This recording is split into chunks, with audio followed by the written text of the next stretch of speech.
I had incredible parents who had incredible parents. As a little girl, I was always planning and creating and performing and teaching and learning.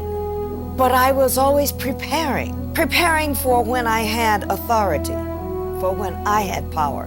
But my father and mother taught all of us, that we could be anything we wanted to be, that we were the most beautiful people in the world.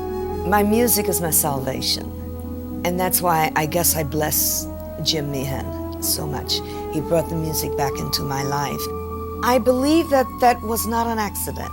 NASA's need and my interest in space, and those two interests came together, and they asked me to assist them in recruiting the first women and minority astronauts for the space shuttle program. It's not so much I believe in reincarnation as I was this person. So what? But I think there is a connection in life that continues, a continuum of the life force. Especially women love to ask me, what was it like kissing Bill Shatner? And I said, I didn't kiss Bill Shatner. It's my new career, is writing. I'm blessed because I am making my living at the thing I would do for free. I had incredible parents who had incredible parents. And we just sort of grew up knowing who we were. Now, in your book, you say you had a terrific childhood, except for the fact that you've never wanted to be a child. I was so weird. I never wanted to be a child. I had all these plans. Fortunately, I had parents who understood me perfectly. I might not have understood them, but as a little girl, I was always planning and creating and performing and teaching and learning. But I was always preparing for when I had authority, for when I had power. Now let's back up a little bit too, because you broke another stereotype. When you were young, Yes. Okay, you became a ballerina. Well, I had been studying ballet since I was 7 years old. My ballet teacher had told my parents when I was 12 years old, she had taken me as far as she was. She was a ballet teacher to little children and so forth, as far as she could take me. And I was ready for more challenging study and to find a really fine, strong ballet academy. And that's what my father did, because he worked downtown and he looked it up, investigated, and met the Mad Russian, who was delighted to have my father. Well, he did not realize that my father, who was white-skinned, was talking about his daughter, who was brown-skinned. And so he assumed that Mr. Nichols was talking about his white daughter. And when my dad showed up with me, and I'm all excited, the ballet master looked at me and he looked at my father and he said to my father, "Oh, I'm so sorry, Mr. Nichols. I thought you were bringing your daughter. We don't take black students." My father said, "This is my daughter, and she's a ballerina." And that's when he said, "But, Mr. Nichols, blacks cannot dance the ballet." And I stood there like a tree full of owls. I could not believe this, because most of my life I had been so protected from so much. So this was an absolute shock to you? It was an absolute shock to me. I knew that it existed, but it had never truly touched me like this until that moment. I could feel the energy in my father. I thought might kill him. But my father stood there and said, "You will see her." And something translated to this man. And he said, "Of course I will see her." and I put my toe shoes on, and I came out and I said, I felt at that point he was not going to accept me in his academy, but I was not going to dance for him. I was going to dance for my father, and I would show him what could be done. And I danced my heart out, and he snapped out commands to me. Pirouette, grand jeté, plié, arabesque, bourrée, pirouette, pirouette, pirouette, keep your spot, spot, spot. And I did. And I soared. And he stopped after 40 minutes. He never stopped. For 40 minutes, he danced me to death.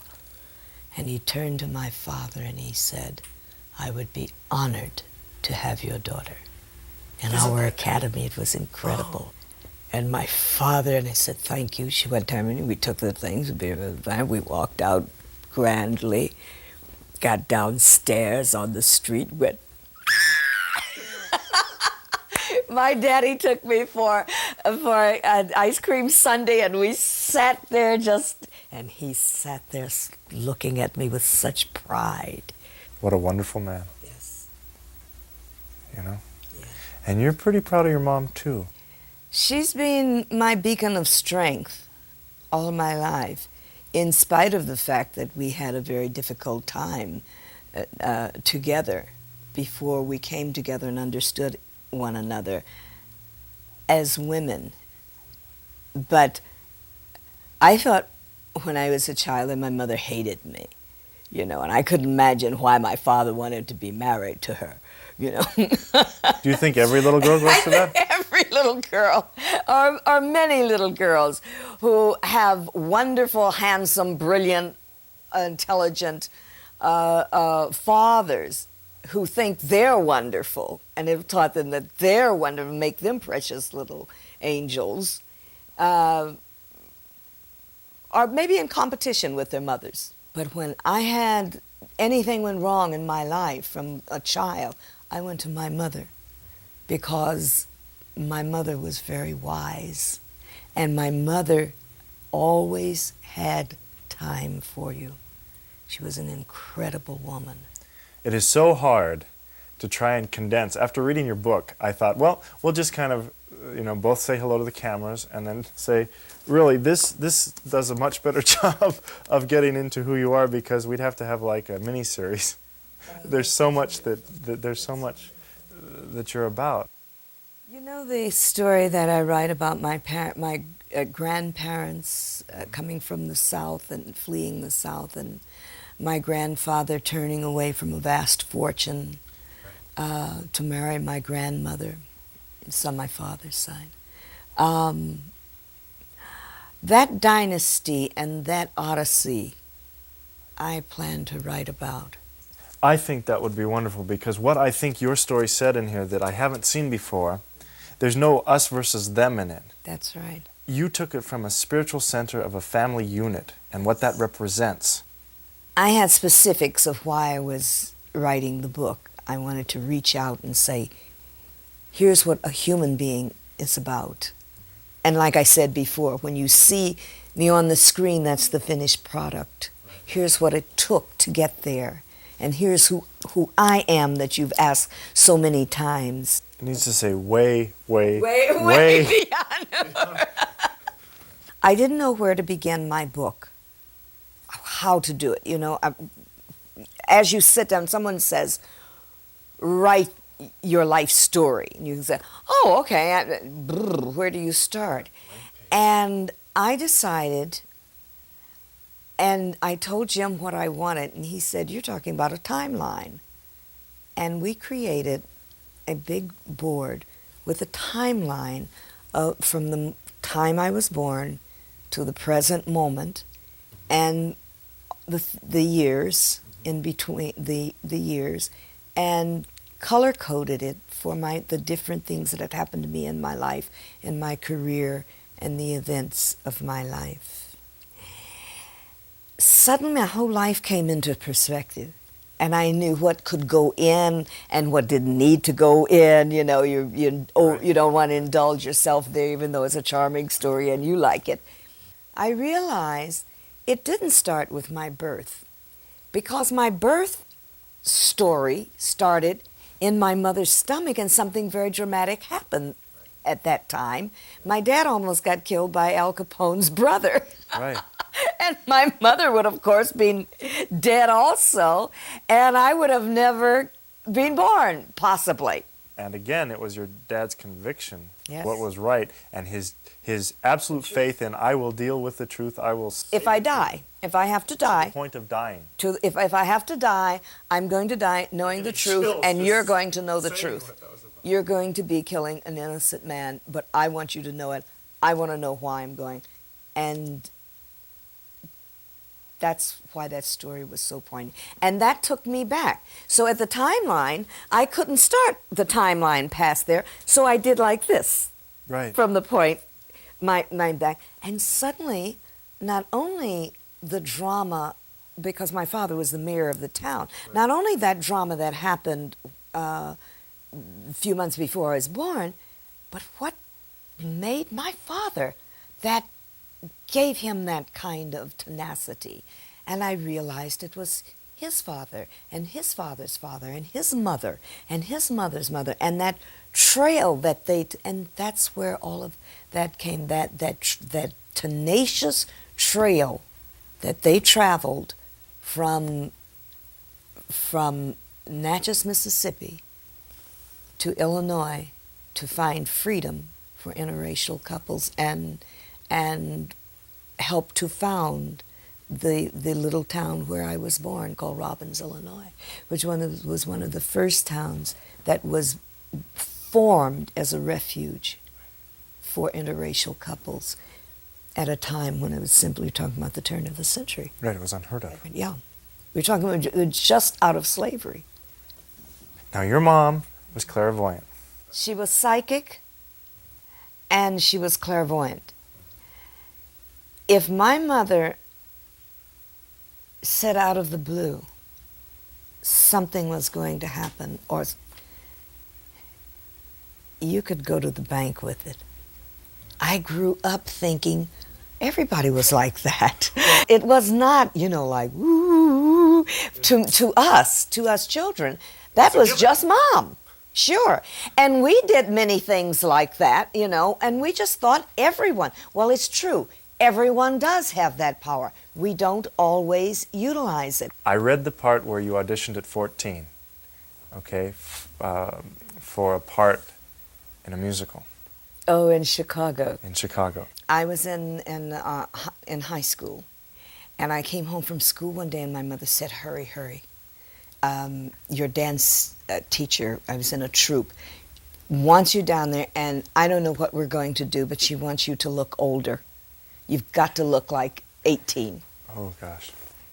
I've got my saddle Oxfords on, and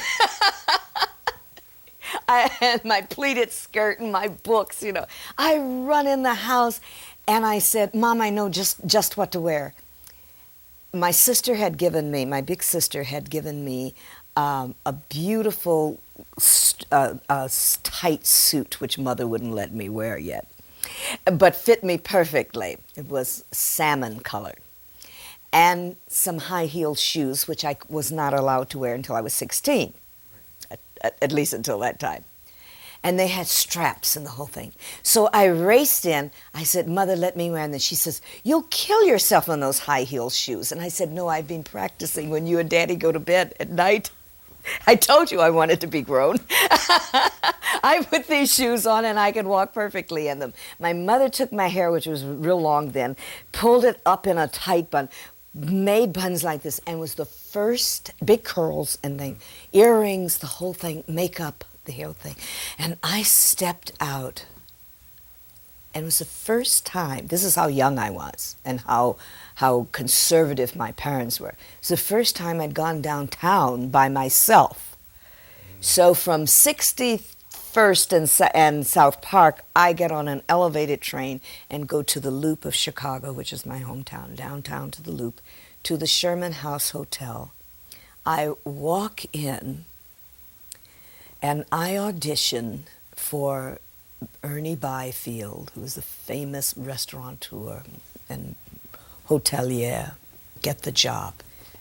And my Carmen Cedar Romero calls my mother and said, "How did she do that? She was fantastic." This is your dance teacher calling. This is my dance teacher who was head of this troupe. And we portrayed Katherine Dunham and her dancers. It was called the College Inn Story, in the famous College Inn restaurant in the famous, even more famous Sherman House. And it had been the place for notables and stars and celebrities and luminaries. Everyone who was anyone came to Chicago, came to see our show. One night, the great Duke Ellington is in the audience and asked specifically after his show to meet me. And I thought I would die. So I raced upstairs to the suite. "Mother, mother, mother, Duke Ellington wants to meet me. Duke Ellington's in the audience and wants to meet me." Mother said, "Oh my God, Duke Ellington was the band when your father and I married, and we fell in love in the mood." She says, "But you can only go down on one condition. The entire Carmen Cedar Romero and all the troupe must go down as guests. He can't pick you up." Right. And so we did. And I was ecstatic. And Duke Ellington said to me, "You're a magnificent dancer. You're just beautiful." He says, "But you're a singer as well." Now, we sang in the opening and with the entire But your group. voice stood out. He heard He you. says, "I know you're a singer because I could hear that voice over everybody on that stage." And of course, I drifted on clouds forever. Time passed, and 3 years later, the Duke comes back to town. I'm in 17, 18, and asks if I would like to create, choreograph, and perform a ballet to his suite called Pretty and the Wolf, taking 2 dancers with me, one of which was my brand new husband. I'm 18 years old and think I've reached Performer heaven. performer heaven and the height of sophistication, my dear. Foster Johnson, who's the father of my son, was one of the most incredible tap dancers you ever saw. With style and grace. I used to say he made Fred Astaire look like he was standing still. But now we're on tour. And at the end of the tour, the band singer, who I used to stand in the wings and watch and learn didn't even know I was learning the songs, got sick, and Mr. Ellington called me to his dressing room and said, "You're on, kid." essentially, exactly, sing for me. And I finished the tour as not only this guest ballerina, but also as the band singer. When the producer wants more from you than you're willing to give, you had a situation at MGM where, it was the casting couch. It was an incredible situation because it was a person who had the opportunity and was in a position to make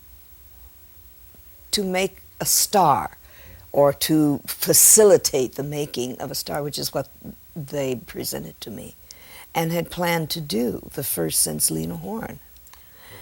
And this went through months of preparation and designing and preparing and meetings, and now comes the day we're supposed to sign. Right. And I'm called in an hour earlier than I'm supposed to come in. And of course, they had not called my agents. But he presented the casting couch and I call it the casting couch, but he made his wishes very clear. And the contract the insidiousness of it, Yeah. was that the contract was sitting there on his desk. He's behind this huge desk. I'm in this big chair on the other side, feeling smaller and smaller and smaller as I'm realizing this fantastic dream I walked in with. It's gone. With my Sidney Gilleroff haircut. Right. And my Edith Head design suit. And I know I'm about to be launched, a career. Yeah. And finally I simply realized it wasn't worth it. And I think there's a kind of something that comes to your rescue, a kind of a chutzpah, you know. I will not cry. I will not say, how dare you, you know, and that kind of thing, and stand up and storm out. There's that sense of, you will not be daunting to me. So I said, I'll make a deal with you. You can have my body for that contract, or you can have my talent for that contract, but I'll be damned if you get both. And that allowed me to stand up and walk out, because I think if I had not said that, I'd still be sitting there today. I was stuck to that seat. I couldn't move. And I'll never forget walking out that door, and these secretaries that I had come to know, and I'd been in that office many times. They're talking about if this kind of hair, do the hair, do the this and the that, and planning meetings. And we had gotten to know one another, and it was always, hi, Nichelle, how are you? And then they, oh, go right in, he's waiting for you. And this day I came in, that was, oh, hello, Nichelle. Hello, Miss Nichols. Hello, Nichelle. Hi. Go right in. And no one could make eye contact with me. Because they knew what he was up They to. knew what was coming, because they were told to call me an hour early and not my agents. And when I walked out of there, there's a wonderful thing of how I think that all secretaries know everything. Usually. When I walked out of that door, all the secretaries sat up and said, goodbye, Miss Nichols. There was a difference. They knew that was the end. Right, but they saw your courage. But that it was like almost, it was as if they said, thank you. You know, it was as if I had stood up for them too. Right. You know. In 1994, is that still going on? In 1995? Of course it is. It goes on as long as there's human nature. There are people who will try to manipulate, to use, to gain power over you, to dominate in all kinds of ways.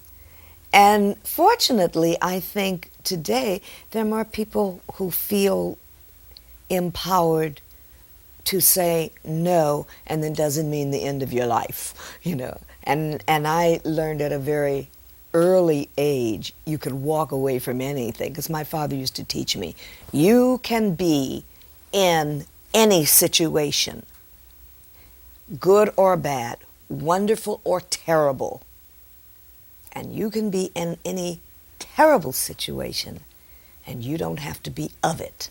You can be in it, in a crowd, in a situation. You don't have to be part of it.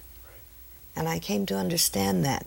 And you know, you learn the things from your parents, and then finally you grow up to be your parents, you know, and understand what they meant. Right. My daughters do things and they have no idea why I know Yes. exactly what Yes, they're doing, exactly. because You've I did been it. there. Right. I Exactly. love it. And you learn that, that's how my parents did it. Yes. But you did some substantial things for NASA in terms of changing the way that it had been basically white men astronauts prior to what you did. Basically, completely. You broke the mold. Indeed.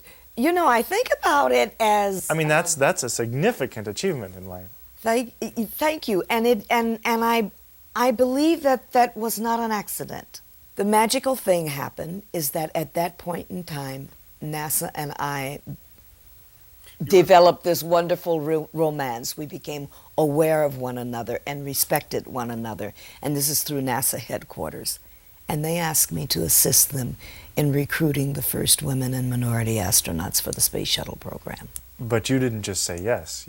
You had a few words for them because they had done lip service to that problem, to getting more. I was very skeptical. I was really skeptical, but they had asked me to come in on a consultant basis to discuss why women and minority people were not applying, since they were now serious. That was the step you needed, wasn't it? Yes, exactly. So they asked me, what do you think we should do? I said, well, I think it was very clear to me, if you're really serious, I think what you have to do is because you don't have that much time, you've got to get a media blitz out there by someone who the public will believe, who has visibility and credibility. And they said, whom do you think we should approach? And I said, very simple, Bill Cosby, John Denver. He is dedicated to the space program, and he's a humanitarian and a futurist. Coretta King, most assuredly, because I knew Dr. King, and I knew that this was his vision and how he felt about the future, and was himself a futurist. People would stop, look, and women would listen. They said, what about Lieutenant Uhura? And I laughed. I said, no. I think people would then think it was a gimmick. I don't think this is what we want to do because we're very serious. And they said, after they hear you speak for a few minutes, they'll know the difference. when they hear you speak for 5 minutes, they will change their mind. And I felt this moment in history sitting there in my face saying, this is your opportunity. This is what you said you wanted to do. And they're handing, I almost couldn't believe it. I stopped my career, cold turkey, and from that moment on, went on for the next 6 months, toured all over the United States,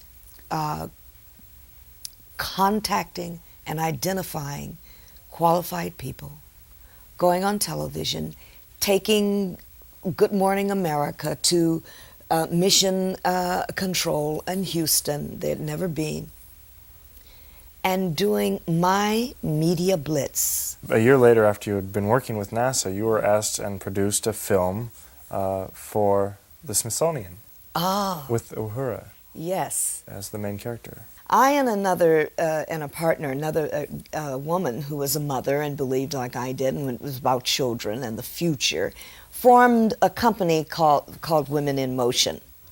And we were a consultant firm to aerospace education, to education of young people, so that young people, especially young girls, would understand there's a future. You can dream.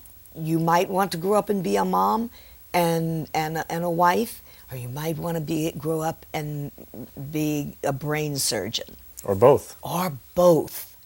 But you make that decision. You can do that. You can do that. You can be that. You can be anything you want. And if you do 3 things, you get your education, you have your dedication, and you have your application. That means get out there and do it. Yeah. Okay? And so I wrote Space, What's in It for Me? And it was about these young children on a field trip with their teacher on a bus coming to the Smithsonian Air and Space Museum for the first time. And one of the little girls, whose name was Leisha, of course I name all my heroines after my mother,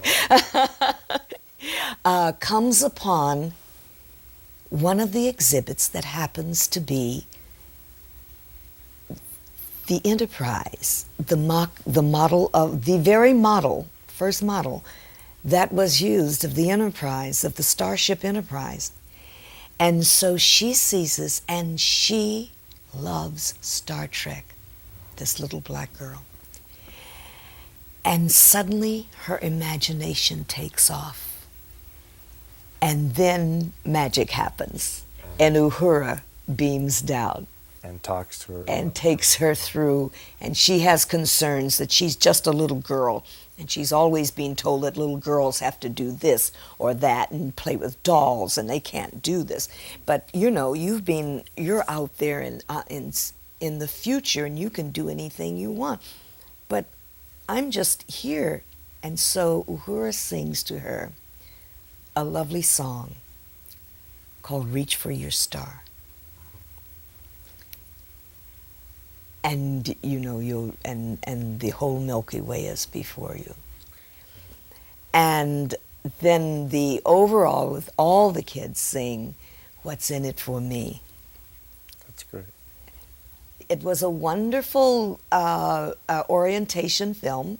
And not only she, but all the little kids went to various areas of the museum, and you saw them but the focal point was letting this little girl know that she could be, if she wanted to, an astronaut someday. And I, later years, often came to see the first African-American female astronaut. That was in the 80s, after I had recruited. She had been a fan of Star Trek when she was 9 years old. She looked on that screen and saw Uhura, and she told me, I knew that I was going to be an astronaut. And she told me, and then when in 1978, when you were recruiting the first women and minority astronauts, my heart pounded because I was in medical school, and I knew I'd be an astronaut because you were now paving the way. When you were successful, I knew I was going to be an astronaut. And Dr. Mae Jemison became the first African-American woman astronaut in the Space Shuttle program. And I am so proud of her, an incredible woman. And what a contribution. And what a contribution she's made. I just keep seeing that guy at MGM getting smaller and smaller and smaller. The experience stayed with me for a long time. He's going to be And finally, when I wrote it, it's so funny that you would say that. When I put it on paper, it lost all its power that I didn't even know I was giving it. So through your writing the book, you were empowered. What a catharsis. What a catharsis. I was empowered in so many ways. I solved things that I didn't know I needed to know about how incredible a woman my mother was, what an incredible human being my father was. And I think what we're supposed to be achieving is knowing ourselves fully and giving ourselves to this life to make a better world, to make a better life. And when we pass through it, there's a space there that we had filled, and when our bodies is gone, that space is better for your having been there. If you can do that, then you deserve all the good stuff that comes to you, I think. In that, you're performing. A lot of what you do is performing. And is that a release? What is performing to you? My music is my salvation. And that's why I guess I bless Jim Meehan so much, because I had really gotten involved with the image that people had of me, and the whole Hollywood thing, and the stardom, and the so forth. and the type being typecast, and having created this formidable character, one of 7 incredible characters, that Gene Roddenberry's legacy to this world, and the world seeing you as that. And I got stuck, and I wasn't creating my music again. I was utilizing my music to do this, but I wasn't performing. I wasn't going within and doing what makes me happiest. And that point, I met Jim Meehan, and he caused me to sing again. He brought the music back into my life and made me realize that's who you are, and that's what you're one. This is God's gift. And you know, if you don't use God's gift, you lose God's gift. And what do I say? What do you see there? This is so fun because when I do these interviews, there's this cosmic connection. I mean, I watched the show. Tell me what you say. You're a very spiritual person. Is music a way for you to communicate this? And does music, the universal language, help your spirituality grow? This was your question? Yes. The answer is yes. Yeah. You sing because you sing. It's a gift you have to share. I sing because I have to. I sing, that's why a bird sings, because it has to. It has no choice. Okay, we have to talk about the kiss. Especially women love to ask me, what was it like kissing Bill Shatner? And I said, I didn't kiss Bill Shatner. I said, Uhura kissed Captain Kirk, and Captain Kirk kissed Uhura. But I will tell you that the actors who portrayed those characters were very professional, and neither one of us complained once through 36 takes. We wanted to get it right. It's really hard to try and cram all that we want to talk about in this short amount of time.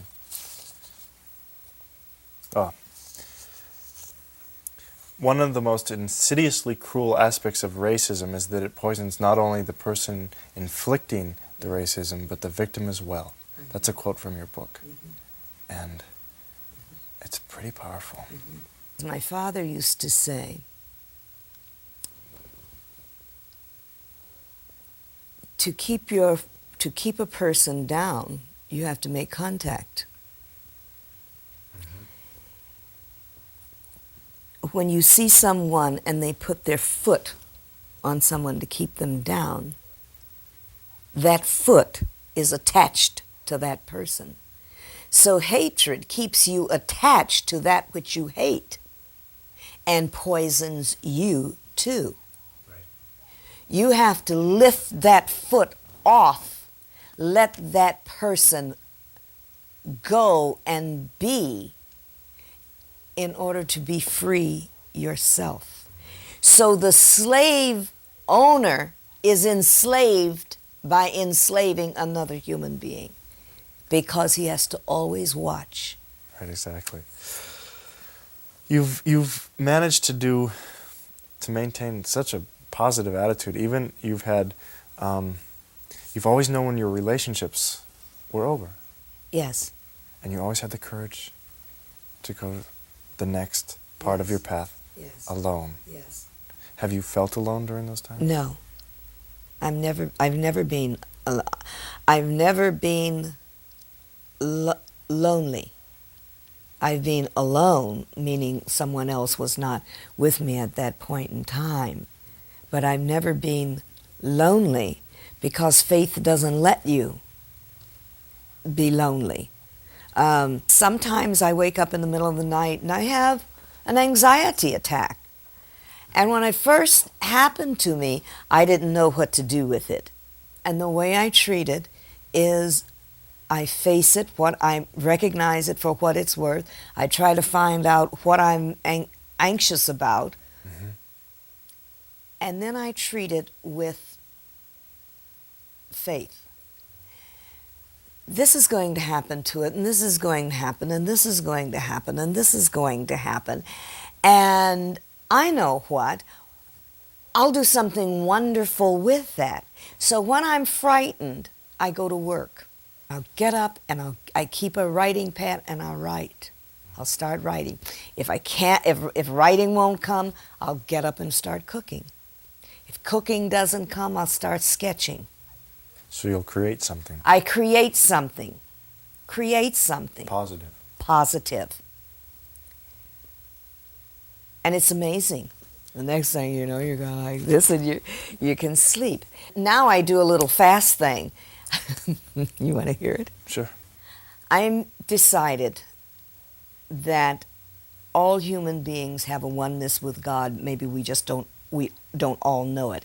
And God is not some being setting up in the sky or anywhere that you can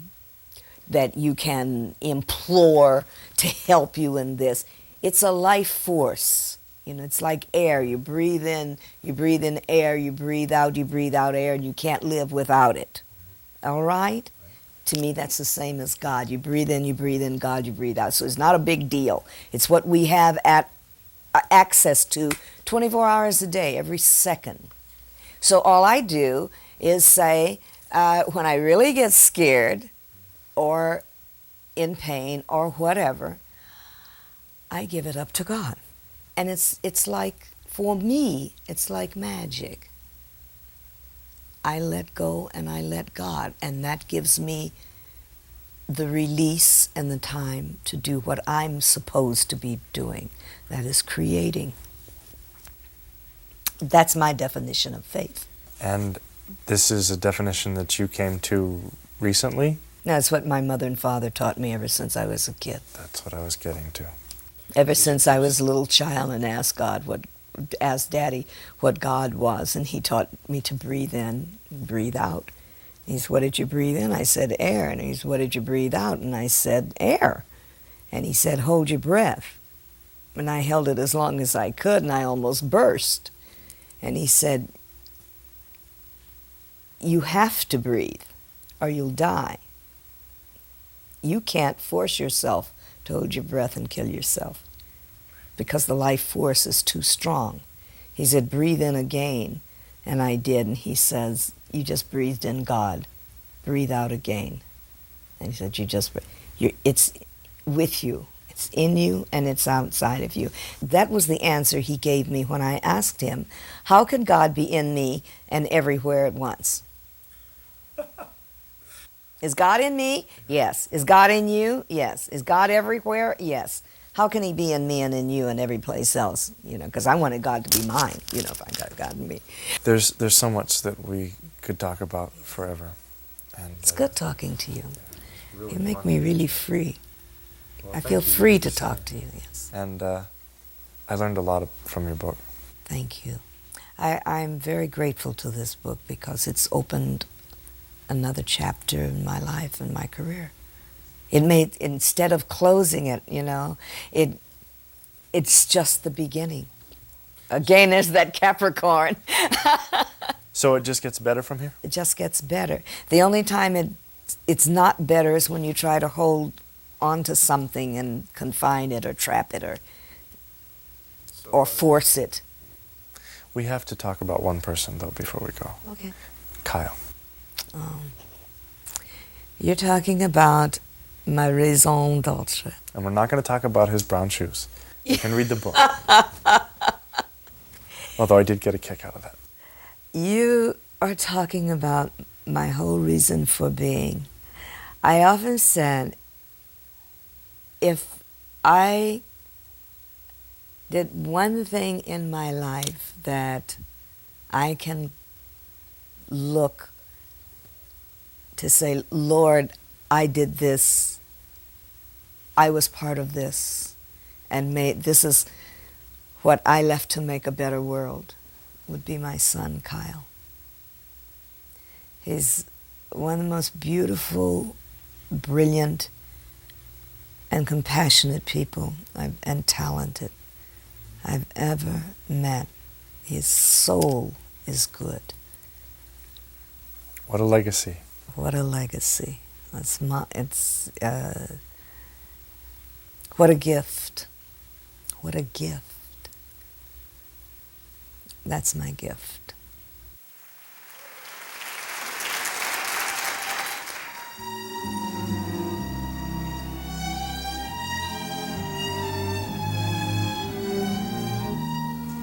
When I was a little girl, I wanted to be a blues singer and be famous.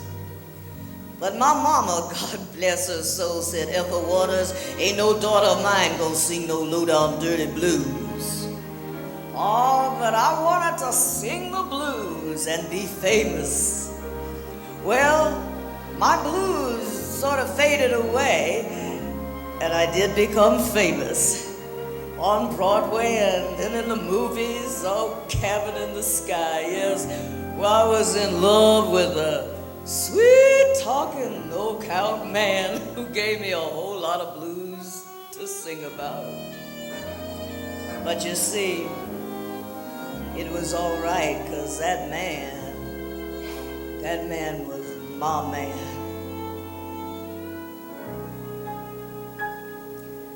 This man of mine, wonder why I love him so. This man of mine, reason falters, I just know. He makes me feel so heavenly.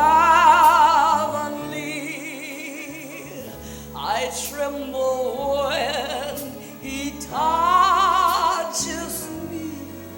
This man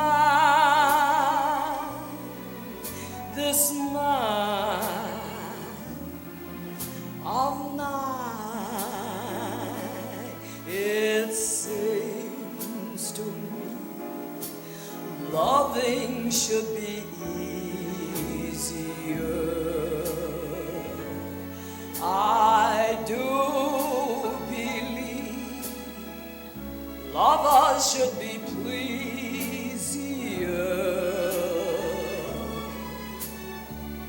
Not asking you to pity me, I'm so entwined in ecstasy.